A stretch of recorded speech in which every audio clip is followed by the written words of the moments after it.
John Nelson Darby. Let's talk about it. So, I spent about 4 or 5 hours a day just watching YouTubes about John Nelson Darby.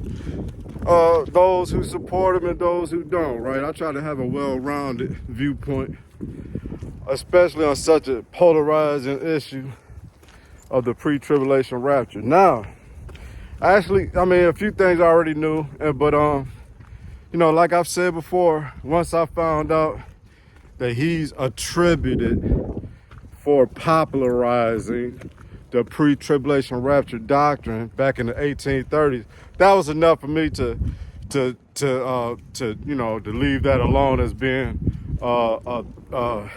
truth. Okay. If it wasn't something that the church held for 1800 years, it was enough for me to just to not to believe in that. Okay. But I know for many that's not enough. All right. And so so I actually learned a few more things about this brother. And let me say one thing. As a man, I have to respect him, okay? Because he set out to make a name for himself. And he has millions of Darbyites to this day who are willing to die on the hill of his doctrine and his theological framework that he started. For sure, right? It's funny. We as humans will fight harder to hold on to a lie than we will to stand on truth. It's something, right? That's a human thing to do right there. But however, hold on, let me get my gloves. It's a little chilly out here. So, not only is he considered to be the one who popularized the pre-tribulation rapture, he's also known as the father of dispensationalism, all right? I know that's a big word. And so, I've always heard the pre-tribbers always refer to the dispensation. And so I learned something today. That's awesome. John Darby started that whole theological framework. Now, before that, the church was under a covenant theological framework, right? And so John Darby not only was able to change the whole theological framework that the church was teaching and operating under, right? He also reintroduced the pre-tribulation rapture, okay? Now, I know for a lot of you Darbyites out there, which is kind of ironic because anytime someone mentions John Darby as being the author of the pre-tribulation theology, the pushback is real, right? Oh, no, he didn't. No, it wasn't him. One person told me that it was all a lie. John Darby didn't have nothing to do with pre-tribulation rapture, right? And I said, dude, you gotta just do a simple Google search, man. His name is attached to pre-tribulation rapture, okay? So however you want to look at it, he is historically connected to the pre-tribulation rapture movement, all right? Now, was it a new revelation? I will give you Darbyites this much. I don't think that it was a new revelation that he got, right? I do believe that it, like somebody said, and it's funny, man, you Darbyites kill me, right? Okay, because they'll say, well, he didn't start the pre-tribulation rapture. There was a monk or whatever in 100 AD that wrote in his journal about, okay, whatever, man. If it was, I'm sure out of 1800 years of Christianity, somebody somewhere probably had this idea of maybe a rapture before the tribulation. Okay, I'll meet you in the middle on that point right there. John Darby, it wasn't his idea. All right, okay, you got that, Darbyite.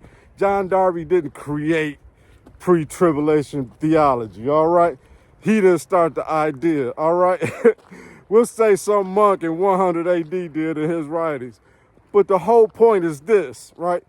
Nobody for 1800 years was teaching a pre-tribulation rapture doctrine like John Darby did, all right? Let's just keep it real. All right, so just because the idea may have been floating around out there, okay, he popularized it. He made it become mainstream. And to this day, he's got millions of you Darbyites believing what he started. So I have to give him credit.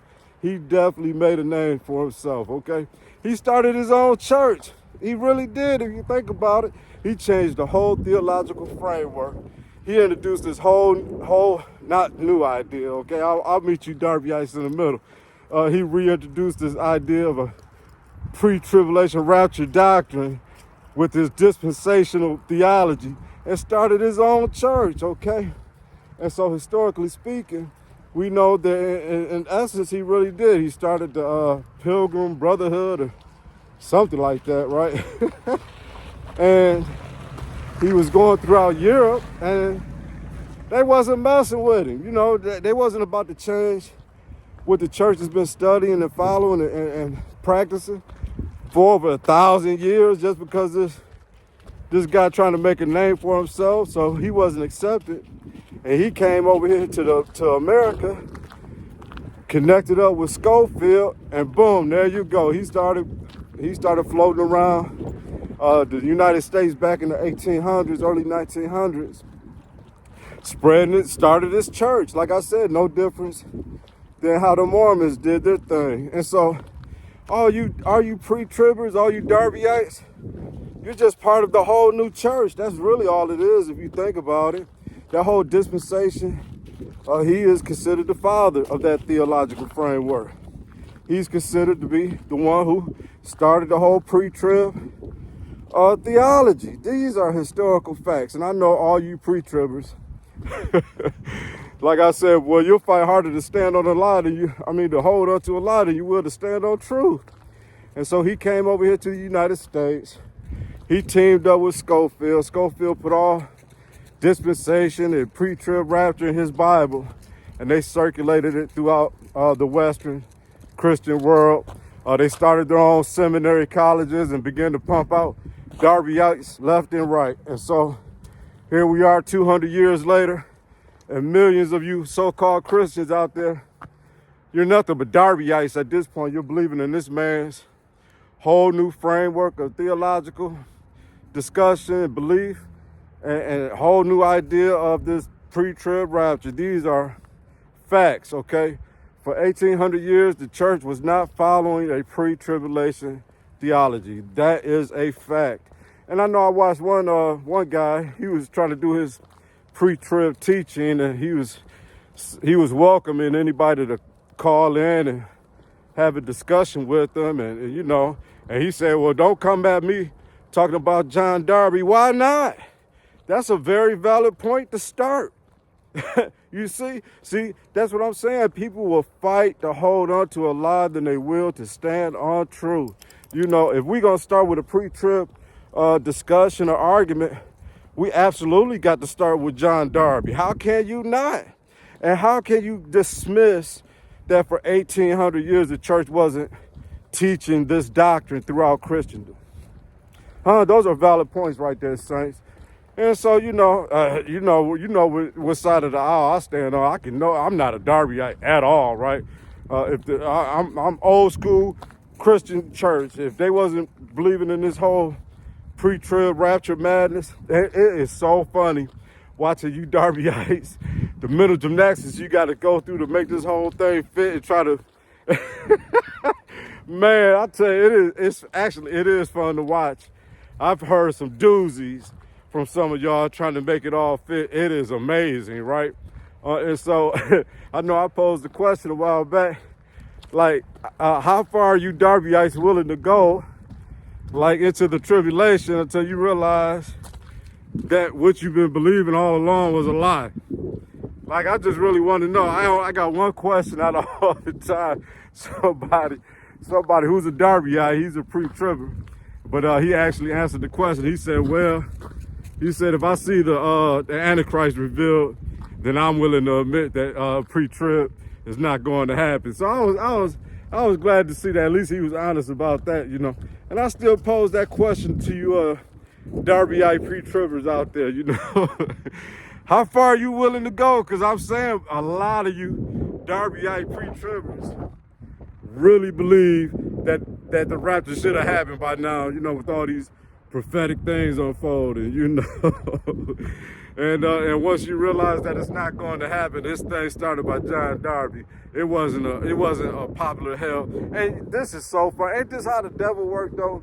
We went from what used to be a popular held belief, which was just the second coming, to now the popular held belief is this secret rapture that John Darby spoke of. And I remember this one Darbyite, he was like, oh, it's so unfortunate that John Darby called it a secret rapture. Why is it unfortunate, right, that he called it a secret rapture?